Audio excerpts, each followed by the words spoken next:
Bismillahirrahmanirrahim. Assalamualaikum warahmatullahi wabarakatuh. Saya Muhammad Alif Imani Fatihah dengan NIM C1B021090 dari kelas R013 Prodi Manajemen. Alhamdulillah, kali ini saya masih berkesempatan untuk menjelaskan PowerPoint saya yang berjudul Konsep Dasar Akuntansi Perusahaan Industri dengan dosen pengampu Bapak Wirmi Eka Saputra SEMM. Baiklah, langsung saja kepada penjelasan saya. Yang pertama yakni pengertian dari perusahaan industri. Perusahaan industri adalah saya ulangi, perusahaan industri adalah suatu badan yang secara khusus mengelola bahan-bahan yang sifatnya mentah menjadi bahan setengah jadi atau bahan jadi, ataupun memproses bahan baku hingga menjadi barang jadi atau produk akhir. Sebagai contoh, perusahaan yang mengelola tepung terigu atau bahan baku menjadi roti atau barang jadi. Perusahaan yang memproses gandum atau bahan mentah menjadi tepung terigu yang adalah termasuk golongan bahan baku dan lain sebagainya. Adapun di sini pengertian dari konsep dasar akuntansi adalah landasan yang berlaku umum sehingga diperoleh suatu kesatuan analisis, pandangan, dan pendapat baik oleh penyaji informasi keuangan maupun pihak-pihak yang memerlukannya. Tentunya pemahaman terhadap konsep dasar akuntansi ini sangatlah penting untuk dipahami agar terhindar dari adanya kesalahan pencatatan akuntansi yang dapat mempengaruhi kondisi keuangan perusahaan dan mengakibatkan kesalahan dalam pengambilan keputusan. Tentunya yang kita ketahui bahwa sebuah perusahaan tidak terlepas dari namanya proses akuntansi. Baik akuntansi sebagai informasi keuangan pada perusahaan dan lain sebagainya. Dan tentunya akuntansi memiliki tujuan. Adapun tujuannya di sini yakni adalah melakukan pencatatan, mengumpulkan dan melaporkan informasi terkait keuangan, kinerja, posisi keuangan, dan arus kas dalam sebuah bisnis. Informasi ini nantinya akan digunakan sebagai dasar dalam membuat keputusan ekonomi. Secara umum, tujuan akuntansi terdiri dari beberapa hal, yaitu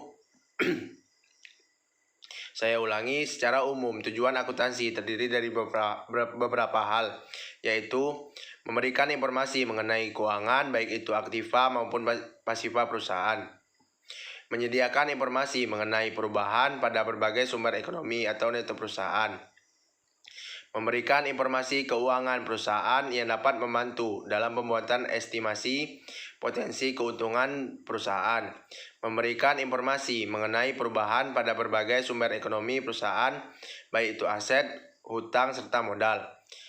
Yang terakhir, menyediakan informasi lainnya terkait laporan keuangan untuk membantu pengguna laporan tersebut. Selanjutnya, laporan keuangan perusahaan industri. Tentunya sebuah perusahaan tidak akan terlepas dari sebuah laporan keuangan. Dan di sini adapun laporan keuangan perusahaan industri yang pertama yaitu laporan harga pokok produksi. Harga pokok produksi ini jadi pembeda dalam penyusunan laporan keuangan industri dibandingkan perusahaan dagang dan jasa. Kegunaan dari laporan harga pokok produksi adalah untuk mengetahui jumlah sisa dari persediaan yang dipakai dalam proses produksi selama satu periode.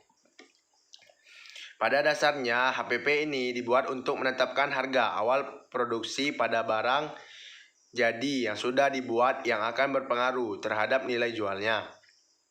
Faktor yang jadi penentu dari harga pokok produksi yaitu nilai jual suatu produk di mata konsumen atau pelanggan. Semakin orang yang mencari produk tersebut, maka harga dari produk itu pun semakin besar. Adapun contoh laporan harga pokok produksi seperti tabel di bawah ini. Selanjutnya yang kedua yaitu laporan laba rugi. Sama seperti halnya pada laporan keuangan perusahaan dagang dan industri jasa.